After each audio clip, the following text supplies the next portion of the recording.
It is 8:25 a.m. Pacific Daylight Time. It's the 9th day of June, 2026. This is episode 1337. It's a elite episode of Bitcoin, and I'm sick. I mean, I'm really sick. Jesus. I got a hold of a stomach bug that I haven't gotten a hold of since I was 8 years old. And that time I ended up waking up Christmas morning with it. I didn't even want to open presents. Could you imagine an 8-year-old kid not wanting to open presents because they're that sick? This thing has rolled me up into a little fetal position, and I am literally drooling on myself at one point or another because it is that bad. I mean, stomach cramps. I won't get into like any of the other particulars, but the stomach cramps, my God almighty, it's just relentless. So I'm bouncing back. So this is going to be a short show. I've got 6 articles that I want to read to you today, and that's pretty much all I'm going to be able to handle because I'm going to have to go lay down, but I can't just continuously not do the show. That's just not on my radar. So let's just go ahead and get right into it. Saylor says Bitcoin needs disciplined expansion as analysts weigh demand reset. Oh, gee, Mike, I'm so glad that you decided to write something up. Ezra Reguera, Cointelegraph, going to tell us all about what strategies director or whatever executive chairman Michael Saylor has to say. He said, in fact, that Bitcoin needs a disciplined expansion through banks and companies, securities, credit, and capital markets, laying out a path for the asset as spot exchange-traded fund outflows and a broader market sell-off test institutional demand. On Friday, Saylor published an entire essay saying Bitcoin's base layer should be treated as sacred infrastructure, with most innovation occurring through higher layers, applications, custody systems, credit instruments, and of course, financial infrastructure. The comments frame Bitcoin's next phase as a clash between 2 institutional channels: passive spot ETF exposure, which has broadened access but remains sensitive to redemptions, and the corporate and credit market adoption model favored by Saylor strategy. Saylor argued Bitcoin should become embedded in the machinery of finance rather than depend only on spot buyers or ETF inflows. He said Bitcoin's future requires balancing adoption, innovation, and self-custody while preserving the network's core properties. The essay comes during a sharp Bitcoin market sell-off that has put both major institutional channels under pressure. Spot Bitcoin ETFs posted weekly net outflows of $1.4 billion, $1.26 billion, and $1 billion in the last 3 weeks of May, while the current week's outflows has reached $1.4 billion so far. Strategy also recently sold 32 Bitcoin to fund preferred stock dividends, its first sale since 2022, denting the never sell narrative that has long surrounded Saylor's corporate Bitcoin strategy. The pressure has sharpened a broader debate over whether Bitcoin's recent decline is a temporary reset after excessive leverage or a sign that institutional demand is weakening after months of ETF-led buying. Hold on, I got to mark something up here because I want to come back to it. There we go. Lacey Zhang, research analyst at BitGet Wallet, said Bitcoin may already be closer to clearing the episode than equity markets after a $1.8 billion liquidation wave, deeply negative funding rates, and a sharp reset in open interest. Zhang said a retest of $55,000 to $57,000 remains possible if outflows persist. And she added, quote, "The key question is not just whether Bitcoin holds 63K, but whether ETF flows stabilize, exchange reserves keep falling, and whale accumulation picks up. Nikolai Sondergaard, research analyst at Nansen, gave a more cautious view, saying exchange flow data suggests participants are using Bitcoin's bounce from around 61,000 to reduce exposure rather than add to positions. Sondergaard said Bitcoin's ETF demand narrative has been unwinding since May, and that a durable recovery would require more than the removal of immediate market pressures. Without visible reentry from institutional buyers, he said the market may struggle to rebuild that momentum. Saylor, in his essay, described 4 broad Bitcoin ideologies: maximalists, capitalists, technologists, and fundamentalists. He said each group protects something important, but each can also go too far if its view becomes absolute. The disciplined expansion thesis most closely fits the capitalist view, which treats Bitcoin as a digital capital that can be integrated into balance sheets, securities, credit markets, banks, brokers, insurers, and asset management. That framing differs from ETF-based exposure, where institutional adoption is measured largely through inflows and outflows.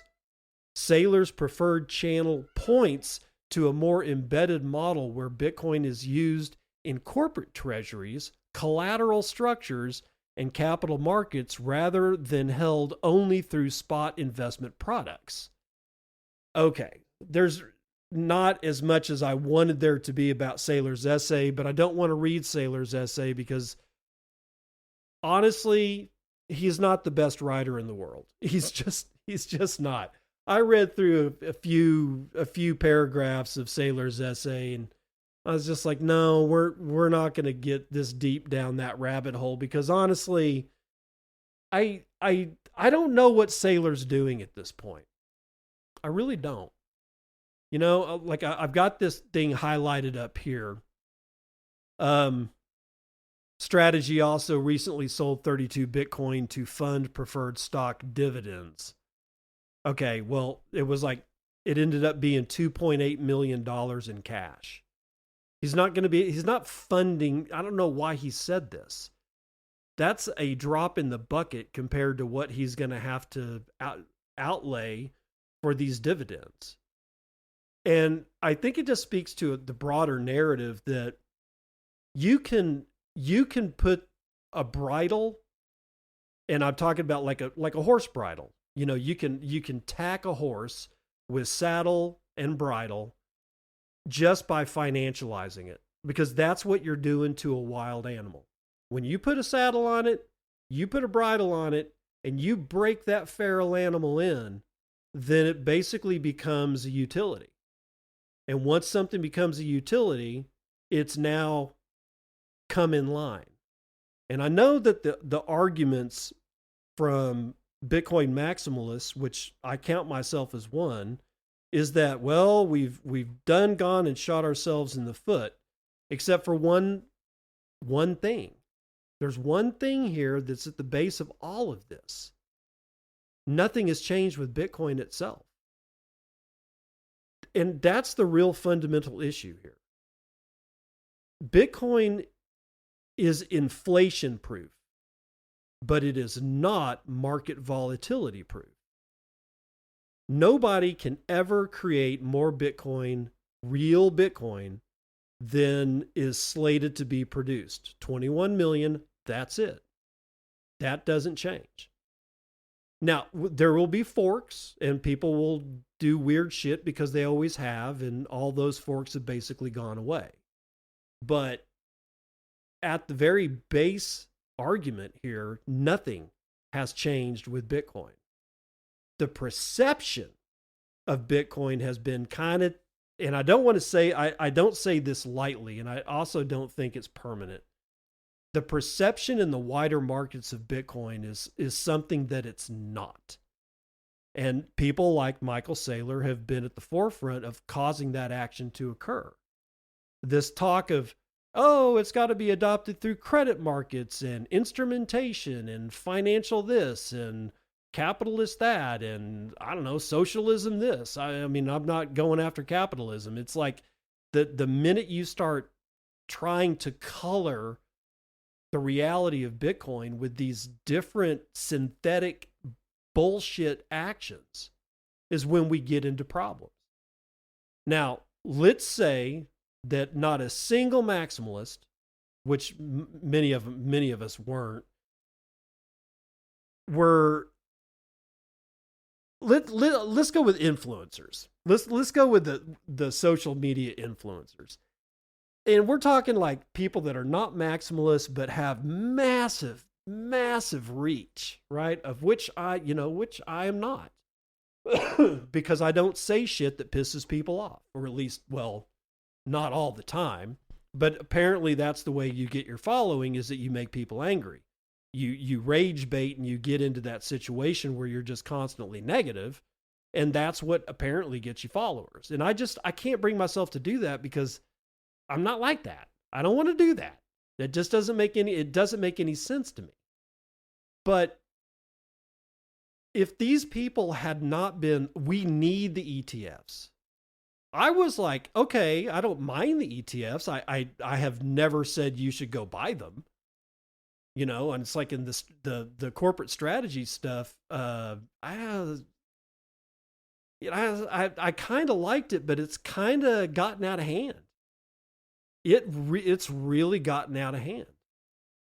But yet the base fundamental narrative of Bitcoin has never changed. What we're looking at is the perception. The perception has been changed, and a lot of that has to do with all these influencers basically kissing everybody's ass and saying, we need this and we need that, and it needs to be accepted here and it needs to be accepted there. But they're saying that it needs to be accepted under these, let's see, legacy financial definitions, credit markets, financialization of this and that. And Bitcoin transcends that. It's inflation proof, but it's not perception proof. And I think that that's what our problem is right now. And yes, we're in a bear market, but I've been saying that for like weeks now. It's not that nobody believed me. Nobody actually said, you're wrong. We're not in a bear market. And so I guess some of my, most of my listeners were like, yeah, I could probably see it. But it's the 4-year cycle is still here. It's just, it is what it is. But I don't think that this continual need for financialization of Bitcoin, I don't think it's not helpful, clearly. And it makes me wonder about all the products. Like, let's look at all the products that existed before Bitcoin's invention and, before its first block was minted in 2009, right? You financialized gold. You financialized everything under the sun. And everything became the market's little bitch.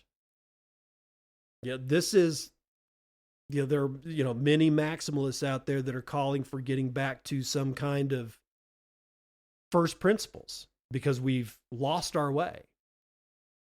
And that's fine. We have every, I don't want to say right.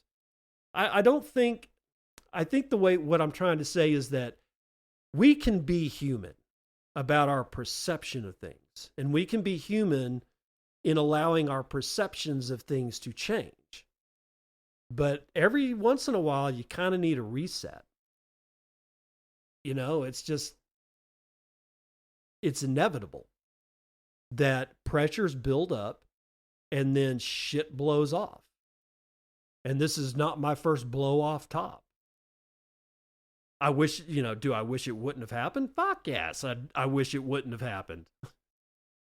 But we've got all these people that think in terms of financialization and credit instrumentation, not how do we proof ourselves against inflation, because that's the key. Bitcoin has been, and always will be inflation proof. But there's this these narratives and perceptions, and people out there that are molding perceptions to their own ends. And this has always happened. Reasons for war and rumors of war. Reasons to destroy somebody else's economy. And I hear about Scott Bessent saying that it's good that Iran's economy is collapsing. All I can think about is the 12-year-old girl who's like trying to figure out why her parents are so fucking miserable. And I'm not talking about just the bombs dropping. I'm talking about the fact that Iran's economy is collapsing, and yet Scott talks about it like it's a good thing. It's really not, because that your economy affects everybody in your citizenry, right? We're dealing with a bunch of ghouls, and I'm not a fan of Iran's government. I'm not. I think most of those people are scumbags. But then again, I think most of our own people in our federal government are scumbags too. It's just these seats of power attract some of the worst individuals that humanity has to offer. And it's like they end up being really smart, and that's how they get noticed. And then they get put in these seats of power and immediately compromised. Now their brilliance is funneled into making other people's lives miserable. Instead of just going fishing. You should just go fishing. Full text of Strategic Bitcoin Reserve Bill has officially been published, revealing 20-year lockup proof of reserve mandates. Micah Zimmerman, the only writer now for Bitcoin Magazine, has it. The complete legislative text for Bitcoin favorite bill H.R. 8957, the American Reserve Modernization Act of 2026, has been made public on the U.S. Congress website, offering lawmakers, industry stakeholders, and the public their first detailed look at the mechanics behind a bill that would permanently codify a strategic Bitcoin reserve into federal law. The bill, introduced May 21st, by Nick Begich alongside co-lead Representative Jared Golden and more than 20 co-sponsors, was referred to the House Committee on Financial Services upon introduction. While the legislation's broad contours, consolidating federally held Bitcoin under Treasury oversight and building on President Trump's March 2025 executive order, were known at introduction, the full text reveals a sweeping architecture of custody rules, transparency requirements, and acquisition guardrails that go well beyond the executive action it seeks to codify. Central to the bill is a mandatory 20-year holding period on all Bitcoin deposited into the Strategic Bitcoin Reserve, during which no holdings may be sold, swapped, auctioned, encumbered, or otherwise disposed of for any purpose. That lockup clock resets with every new deposit, meaning BTC seized through criminal or civil forfeiture proceedings designated in the bill as qualifying Bitcoin, would be essentially untouchable for 2 decades upon transfer to the reserve. After that period, the Secretary of the Treasury may recommend offloading no more than 10% of the reserve assets during any 2-year window, subject to congressional review. The full text also mandates proof of reserve system. Like I said, I'm not feeling well, guys, so bear with me. The full text also mandates a proof of reserve system requiring quarterly public cryptographic attestations of all holdings, independent third-party audits, and comptroller general oversight, a level of on-chain transparency unprecedented for a federal financial program. Non-Bitcoin digital assets acquired by the government, such as Ethereum or other forfeited cryptocurrencies, would be held in a separate digital asset stockpile, with proceeds from any dispositions directed toward expanding the Bitcoin reserve or reducing the national debt. Perhaps notably, the bill explicitly prohibits the government from using any new borrowing, new taxes, or deficit spending to acquire Bitcoin. Instead, it directs the Treasury and Commerce departments to jointly study budget neutral acquisition pathways within 180 days of enactment, including conversion of non Bitcoin stockpiled assets, Federal Reserve surplus remittances, and gold certificate revaluations. The bill also opens a voluntary state participation program allowing states to store their own Bitcoin holdings in segregated treasury accounts while affirming that no provision may be construed to authorize seizure of privately held Bitcoin. Oh, nice. The bill now awaits action in the House Financial Services Committee. So this bill is just beginning its journey through the United States Congress. I mean, this is like pretty much the trailhead, if you will, for a long and winding road for this thing. But honestly, I'm not disgusted with the language. Like this one, after that period, the Treasury Secretary may recommend offloading no more than 10% of the reserve assets during any 2-year window. So there seems to be a governor, like even after the 20-year lockup, you can only sell 10% of it during a 2-year period. So there's a real set of gates on this that seem to respect. Well, there's a time preference, and there's a long time preference that's reflected in the language of the bill. And who else has long time preferences? All of us as Bitcoiners have learned to lengthen our time preference instead of immediate man, I can't even form words. Instead of immediate gratification. Oh my God. I'm doing y'all such a disservice this morning. My apologies. Gratification. That's what I was looking for. Gratification. Then even the language of this bill has a long time scale. I kind of like that, except that here we are again with the do we need this? Is this what in this bill could possibly negatively affect Bitcoin?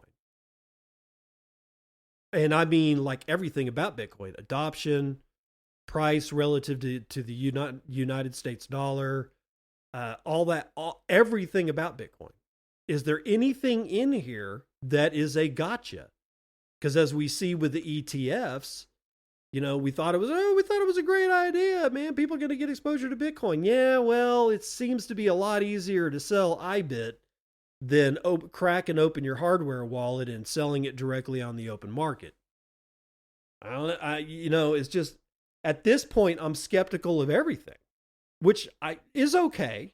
I mean, it's you're just being negative. No, not really. I'm trying to be cautious because we got ourselves, what, a $60,000 decrease in the price of Bitcoin starting last October the 10th. And a lot of it has to do with this institutional adoption. At least that's what I believe. Were there Bitcoin whales out there that were, that were holding Bitcoin themselves and selling? Yeah, no, there were. But this institutional outflow, that shit's painful.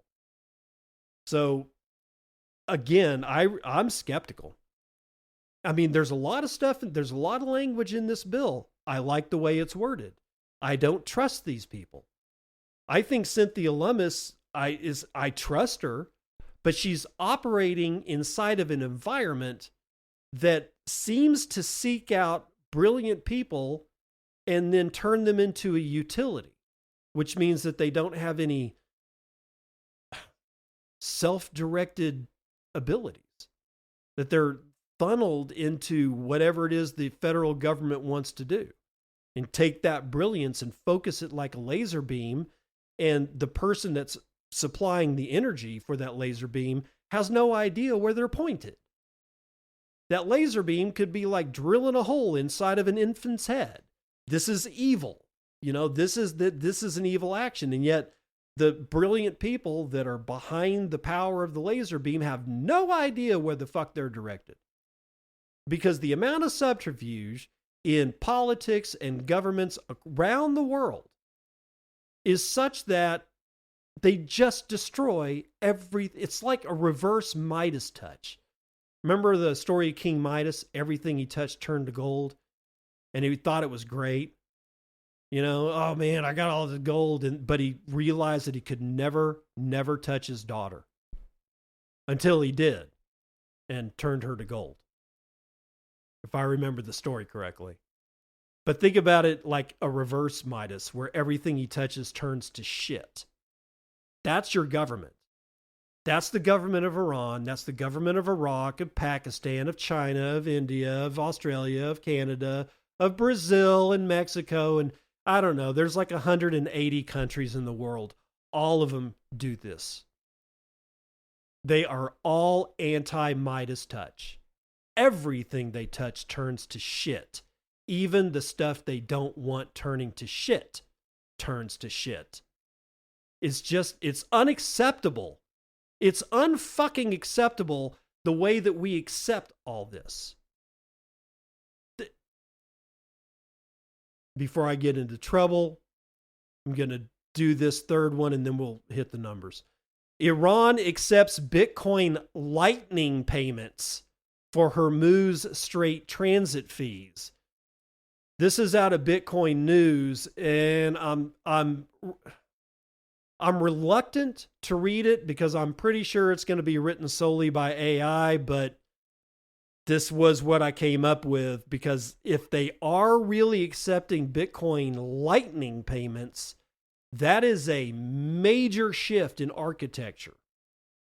That's them actually understanding, oh, wait, there's this entire other layer of Bitcoin that we can use, and it's instant, and it's more accessible, and it's easy. So let's get into this one. This is out of bitcoinnews.com. A maritime service platform linked to Iran is attracting attention after adding Bitcoin and the Lightning Network as payment options for ships operating in the Strait of Hormuz. The platform, which is called Hormuz Safe, says it provides a range of services for vessels traveling through the Strait of Hormuz, the Persian Gulf, and nearby waters. These services include marine insurance, traffic monitoring, security support, emergency response. Wow. It's like the AAA of the Strait of Hormuz. And transit coordination. The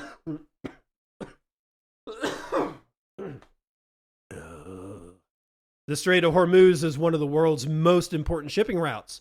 A large share of global oil and gas exports passes through the narrow waterway every day. Because of its importance, any new payment system used in the region is likely to draw international interest. According to information published on Hormuz Safe's website, customers can pay for services using traditional methods such as wire transfers, letters of credit, and major credit cards. The platform also accepts digital assets, including Bitcoin, both mainnet and via the Lightning Network, USDT, and USDC. The company promotes its payment system as a way to provide seamless payments beyond borders and banking constraints. Hormuz Safe describes itself as a maritime service provider based in Bandar Abbas, Iran. The company says it offers insurance coverage for vessels and cargo, vessel traffic services, maritime security, emergency towing, search and rescue operations, firefighting support, and medical evacuation services. I got to pause here because honestly, shit, that sounds like that sounds like it's high utility and in a good sense. I mean, emergency towing, search and rescue. Hey, dude, our boat is burning down. Can you come and send a water firefighting vessel out to come fight it for us? I don't know, man. It's like if this is actually true, if this company is actually doing this, because here in the West, we have no idea what's real. I'm just saying, we cannot trust our news services to tell us anything at this point. So I have to take this with a grain of salt. All I can do is conjecture that if true, this sounds like a really good service. I'm just saying. The website also highlights several performance claims. Hormuz says it was established in 2016 and has secured more than 15,000 strategic operations, maintains a 99.9% operational transit integrity, and can respond to emergencies in less than 30 minutes. It also claims to have agents at major ports across the Persian Gulf, Gulf of Oman, and the Arabian Sea. One of the most discussed parts of the platform is its support for Bitcoin Lightning Network. Lightning is a payment system built on top of Bitcoin that allows transactions to be completed much faster. Supporters of Bitcoin say this technology can help businesses move money quickly without relying on traditional banking systems. That feature has become especially important in regions affected by financial restrictions and sanctions. However, reports note that there is still no public evidence showing that large numbers of shipping companies have already made major payments through the Lightning Network. What has been confirmed is that the payment options are listed on the platform and described in its terms and payment policies. Hormuz Safe's website explains how Bitcoin payments work. According to the company, customers receive a unique payment address and a rate-locked invoice. Once the payment is confirmed, the customer receives a receipt and a transaction record. The use of Bitcoin in this situation has also raised legal and compliance concerns. The U.S. Treasury has previously sanctioned organizations that Washington says are connected to Iranian efforts to control and profit from vessel transit through the Strait of Hormuz.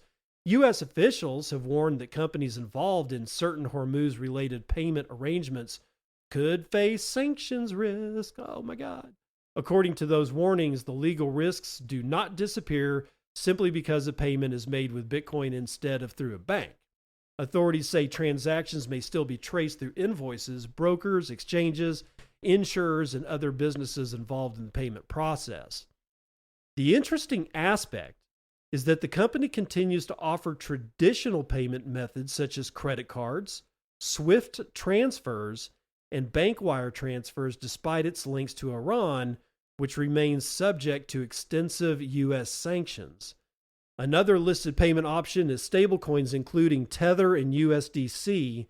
And in the past, U.S. authorities have worked with Tether to freeze wallet addresses that were allegedly linked to the Iranian government. It remains unclear why Iran continues to rely on this payment method despite the risk that associated assets could be frozen. Another concern is fraud, of course. Maritime security experts have reported cases in which scammers allegedly pretended to be Iranian officials and demanded Bitcoin payments from ships in exchange for safe passage through the region. This means ship owners must be careful when receiving payment requests. A request could be a legitimate invoice, a fraudulent demand, or a transaction that creates legal and compliance concerns. Hormuz Safe states that that only communications sent from the email addresses listed on its website should be considered official and trustworthy.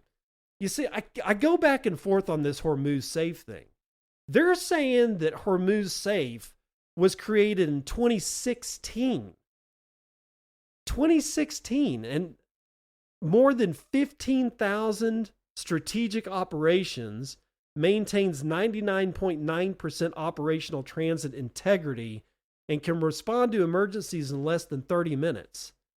I don't get this. It would take longer than 30 minutes to get from a port in Iran to like midway into the Strait of Hormuz. At least I would think, unless you've got a blindingly fast clipper ship or something like that that can go fight fires. This whole thing, I don't know. And the fact that they still take Tether, like what the story is saying, it's like, well, we know, or at least we're pretty damn sure that the Treasury Department has requested and received the freezing of Tether from linked IRGC and other Iranian government departments' accounts. If you want to call them an account, I don't really do that, but it's easier to just say account. So I remain confused as to what Hormuz safe is. And now I'm even questioning, when the hell was it created? Because like the first anybody ever heard of Hormuz safe was last month. As far as I know, maybe the month before, at the end of the month before, maybe. But I hadn't heard about it. I'd never heard about it last year. Didn't hear about it the year before that. I certainly didn't hear about it in 2016. So I remain skeptical. Let's run the numbers.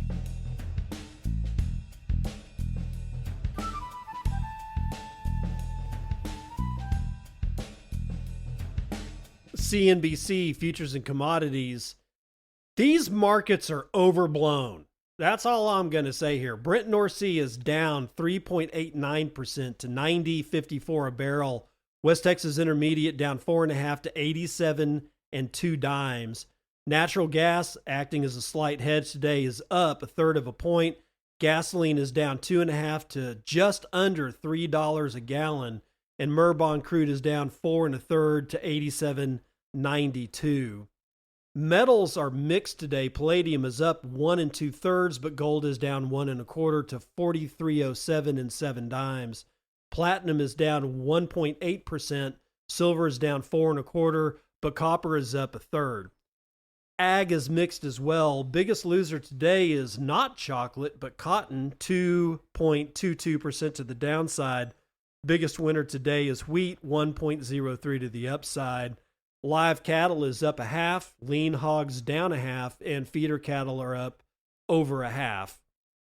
Indices are all in the red today. S&P is down almost a point. NASDAQ is down 1.7%. The Dow is down 1/2, and the S&P Mini is down 0.07%. And then there's Bitcoin at $61,050. That is a $1.22 trillion market cap. We can only get 14.2 ounces of our favorite shiny metal rock with our one Bitcoin, of which there are 20,040,363.65 of. Average fees per block are elevated. There are 45 blocks carrying 107,000 unconfirmed transactions waiting to clear at high priority rates of 3 sats per VByte. Low priorities will get you in at 1. And hash rate appears to be, a sharp fall off. 854 exahashes per second. Honestly, I've been expecting that. So for me, it's just not really surprising. But back in on February 2026, we were down actually quite a bit on the hash rate. Hash rate was, let's see. Well, that doesn't make any sense. Hold on. Oh, yeah. We were down to 894 back then. So, it honestly doesn't really bug me, because the security of Bitcoin, given its hash rate, is just fine. It was fine at 250 exahashes per second. It was fine at 150.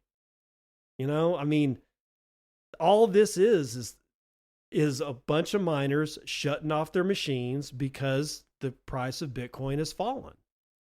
And cue the FUD of the Bitcoin mining death spiral. Here it comes. Watch out for it. It'll be only the 27th time that it's happened. Actually, probably more than that. Let's see here. Let's see. Well, hold on. I got to get my thing back up here. From Zcrash, which was Friday's episode of Bitcoin And, I got, let's see.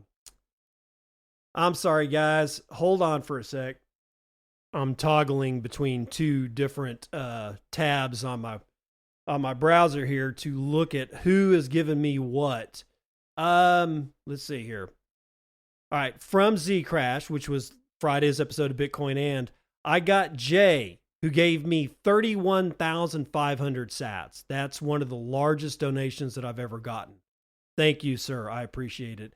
And he says, and let me make sure it's Jay. He says, finally caught up again, long boost, so you may need to find it on Nostr. I'll be frank with you. Yours is the only Bitcoin podcast I listen to anymore. And it is because I think you are principled and honorable, and your dedication to this show is admirable. Thank you, truly, for your time and effort. As for Mike selling Bitcoin to inoculate the market, I think it's reasonable. At the size and complexity, having the option to sell Bitcoin when they need to without causing the market to...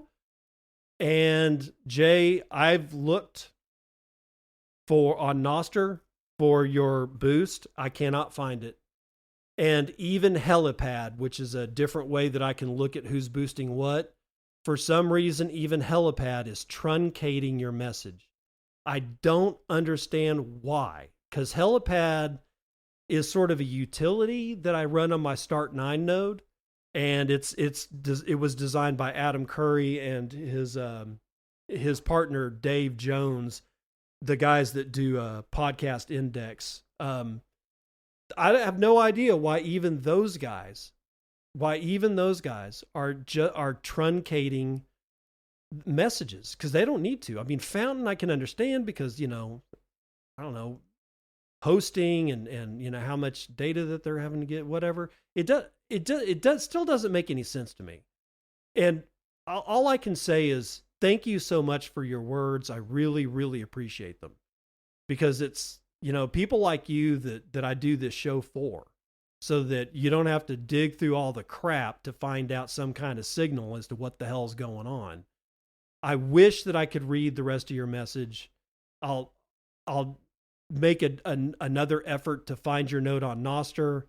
If you could, Jay, if you can find your note on Nostr, your boost, and tag me directly in it on Nostr, I would appreciate it, because that way I'll be able to see it directly.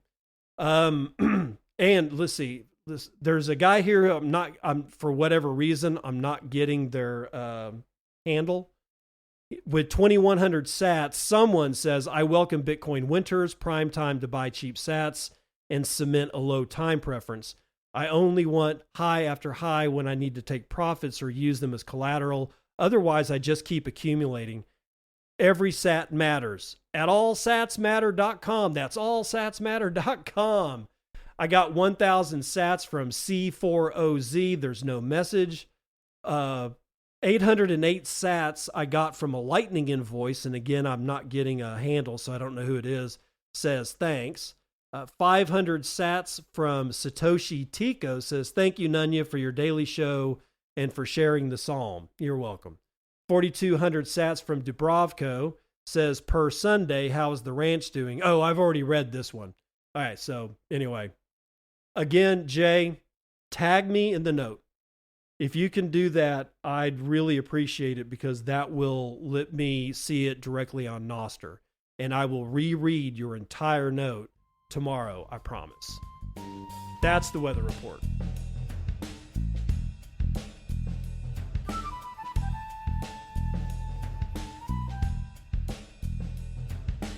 Welcome to part 2 of the news that you can use. Chinese court treats Bitcoin as property in 107 Bitcoin memory theft case.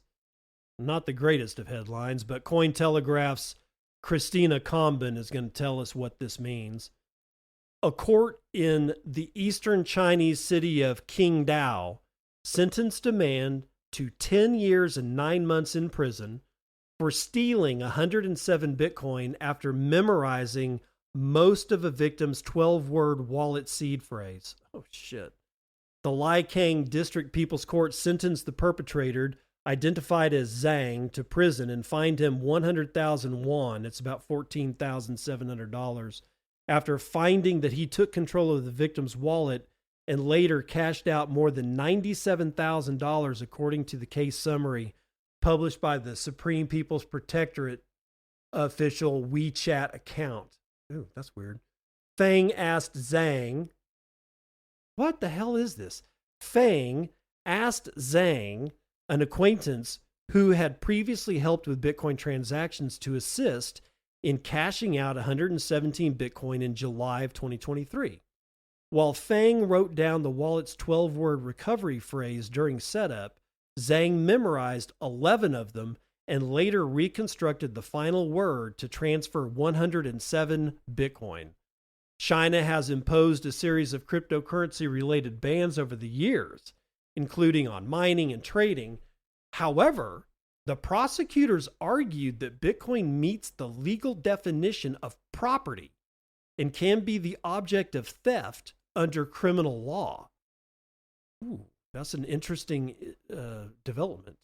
When Fang discovered the missing Bitcoin and reported the theft, investigators traced the transaction and linked them to Zhang. Zhang admitted transferring the Bitcoin, but claimed he had been protecting the assets and had not profited, arguing he later lost money speculating on price.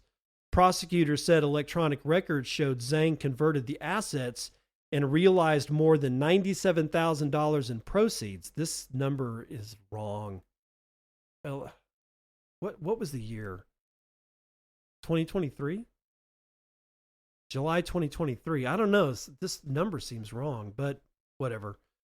Alvin Can, chief operating officer at BitGet Wallet, told Cointelegraph that the case shows wallet security threats are often human rather than technical. While 12-word recovery phrases are computationally secure against brute force attacks, Can said 24-word phrases raise the ceiling further, making a reasonable case for the industry to adopt them more widely.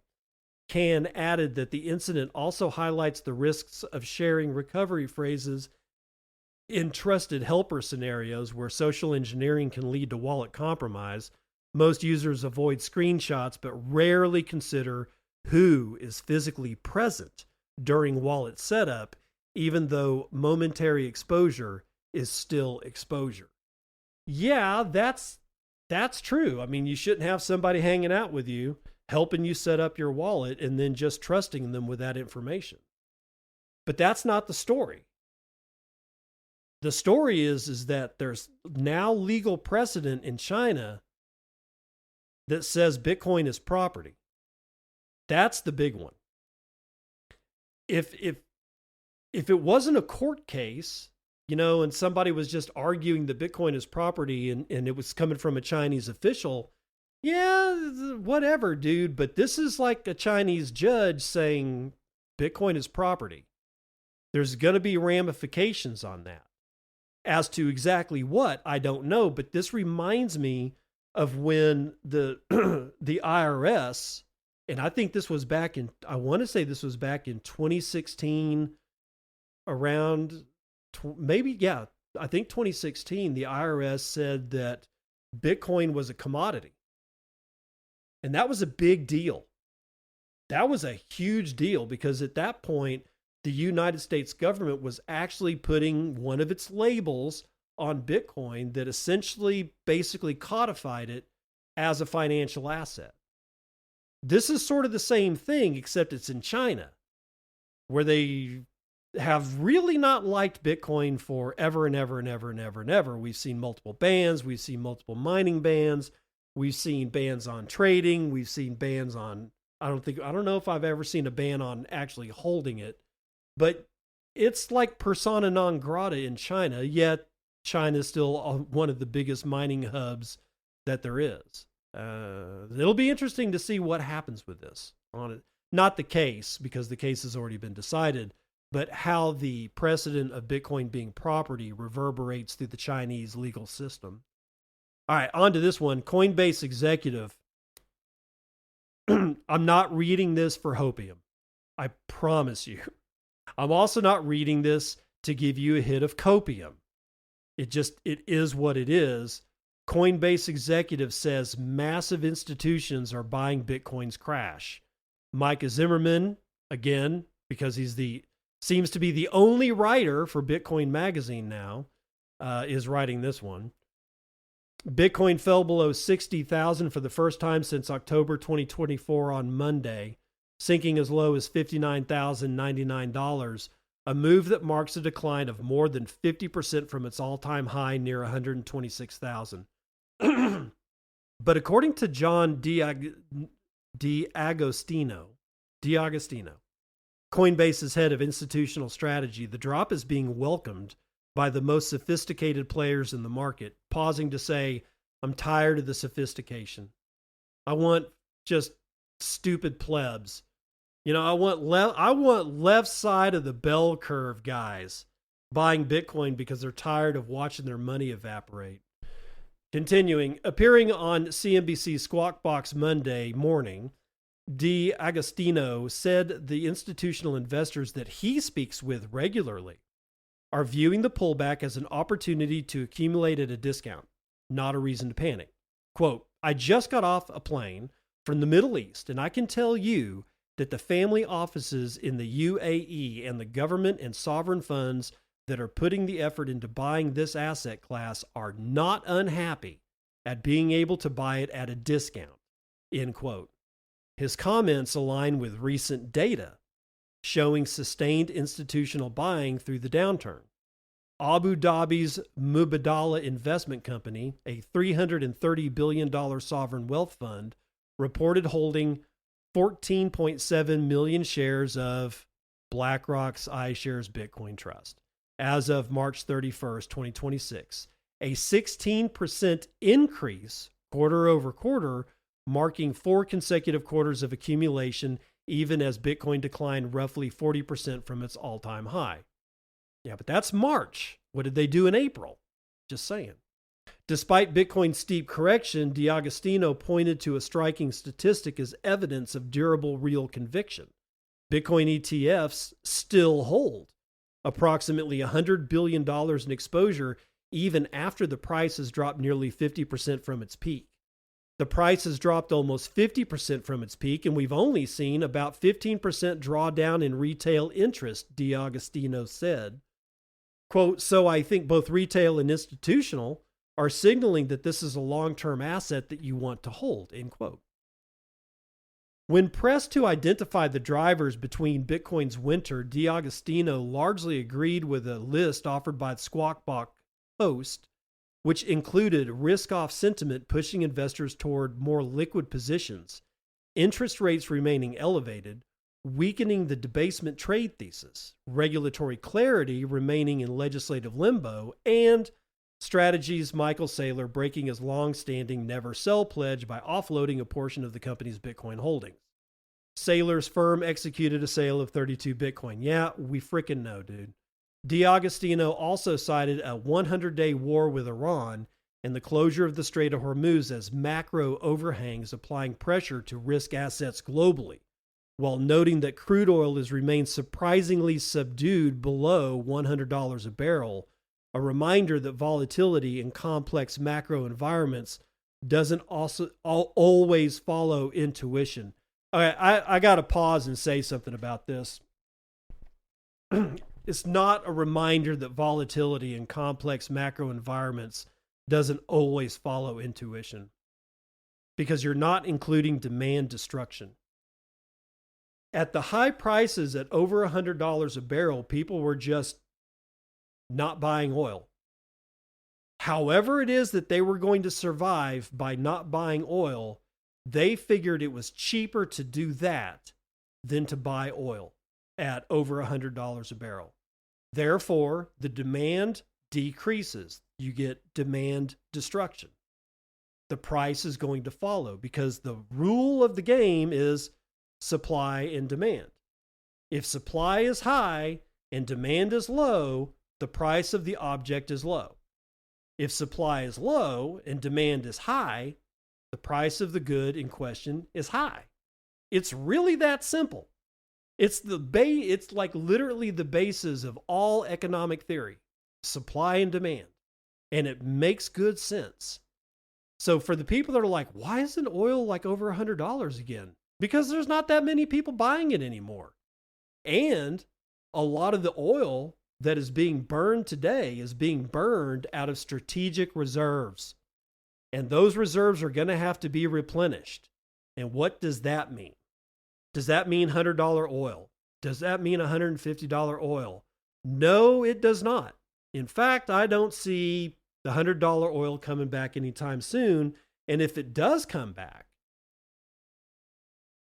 it won't stay there. But what I don't think is going to happen is I don't think we're going to see $63 oil either, because at one point or another, these countries that are burning through their strategic petroleum reserves to get through this whole Strait of Hormuz closure, they're going to empty that thing out. And then they're going to need to refill it, because they're sort of under a mandate from the IEA, International Energy Association or something like that. They have to keep strategic reserves. This was a deal that I think that was made, I think it was like back in the late 80s, because there was some problems with Saudi Arabia and they decided to close off oil exports and everybody was having a problem. So strategic reserves became a deal. And all these countries, they kind of banded together and formed this thing called the IEA. Well, there's guidelines to be able to be in the IEA, and those guidelines means that you need to have this amount of percentage of your strategic petroleum reserve available. And we are well below those levels. So I think what happens is that we start looking at $85 oil for months and months and months and months before there's a retracement back to the $65, per barrel of oil price target. That's sort of my feeling about this. I just wanted to get in on that a little bit. Continuing on the legislative front, D'Agostino highlighted bills currently circulating in Congress that he said would strengthen the institutional infrastructure supporting Bitcoin and digital assets more broadly. Of course, he's talking about the Clarity Act, which cleared the Senate Banking Committee on May the 14th with a 15-9 vote. A separate bill called the Parity Act, addressing crypto taxation, is also moving on an independent legislative track with bipartisan support. When asked about the risk of leveraged holders facing margin calls and forced liquidations at lower prices, D'Agostino said that he wasn't aware of any major institutional players that were horrifically over-leveraged at levels anywhere close to current prices. He said the bigger risk remains with retail traders on offshore exchanges offering extreme leverage. Yeah, don't do leverage. Don't trade this shit. But if you have to trade for whatever reason, don't use leverage. Quote, on the institutional side, I'm not seeing folks panicking at this point, D'Agostino said. What I am seeing, I'm seeing them thinking about what the cheapest way is for them to acquire new capital to buy into an asset that they loved at $125,000, they liked at $100,000, and they love even more at $65K, end quote. Strategy appeared to underscore the point on Monday, disclosing it purchased an additional 1,550 Bitcoin for $101 million, buying the dip at approximately $65,000 per coin just days after selling 32 coins for $77,135 each. So it's, again, grain of salt. This guy from Coinbase. I don't trust Coinbase. I don't trust anybody in that institution. They were on the wrong side of Bitcoin in 2017. And honestly, I think they're just a bunch of finance bros at this point, which is sad. But again, you get brilliant people and somehow or another you shove them into a mold and they conform to the edges of that mold. Maybe they got lured into the mold with high-paying job, or I don't know, the promise of power and prestige and the ability to have all the good-looking hookers and blow that they could possibly ever imagine. Who knows how they got into the mold? But they got into the mold and they conformed to fit the mold. Just so happens that the mold is finance bros, and the further, let's say the meta mold is kind of evil. It's basically trying to get something for nothing all the time. So do I trust what this guy says about family offices in Abu Dhabi? Not really. It doesn't mean that I know he's lying either. I don't. I have no clue if this guy is lying. Hell, there could be all kinds of family offices that are just buying this shit all up and down. But what bugs me is when they were talking about how much. Let's see. Hold on for a second. What am I trying to say? When this article was talking about that Bitcoin had declined 50%, yet there was only a 15% drawdown in something like the IBIT Bitcoin Trust. But but those numbers were from March. Let's see, January, February, March. That's the end of the first quarter. March, April, May, June. We're almost at the end of the second quarter. Those numbers are old numbers. They're not giving me any numbers that is relevant to today. So again, I'm skeptical. And I think we should remain skeptical of all the finance bros simply because they don't necessarily tell the truth. Right? Right. Coinbase strategist says institutions aren't panicking about Bitcoin. I don't know why I've got the same story that I just read to you. It's just from a different magazine. But you know what? It's okay because I thought this was going to be a shorter show and it's not. We are right at 61 minutes. So I appreciate you being with me today here on Bitcoin. And even though I'm not feeling very well at all, tell you, man, stomach flu. I would rather just have a full-on body flu. I'd rather have a cold. I'd rather be sick in 20 different ways, but a stomach bug, man, I don't know what it is about stomach bugs, but they'll just destroy your ass. I mean, I'm worn out. I haven't been able, I can't, with a stomach bug, you really shouldn't be eating solid food. But there's really only so many calories and nutrition that you can get from cup after cup of chicken broth, applesauce, and Gatorade. And I know I shouldn't be drinking Gatorade. I know I'm going to get shit for that. That's okay. You can give me all the shit you want. But I needed, you got to have some electrolytes when you get a stomach bug. But I appreciate all of you being here. I appreciate the support. I appreciate the words that Jay said today. It means a lot. I think it means a lot more to me than you could possibly imagine. Not to say that you're like idiots or something like that. It just means that you're not in my head. And you don't know what it means when I read the things that you guys say, when you say that. Like when Jay's saying, he's like, honestly, yours is the only show I listen to anymore. It doesn't just mean a lot. I don't really know how to put it. It makes me not want to be sick. That's for damn sure. Anyway, before I prattle on too much, I'll see you on the other side. This has been Bitcoin and I'm your host, David Bennett. I hope you enjoyed today's episode and hope to see you again real soon. Have a great day.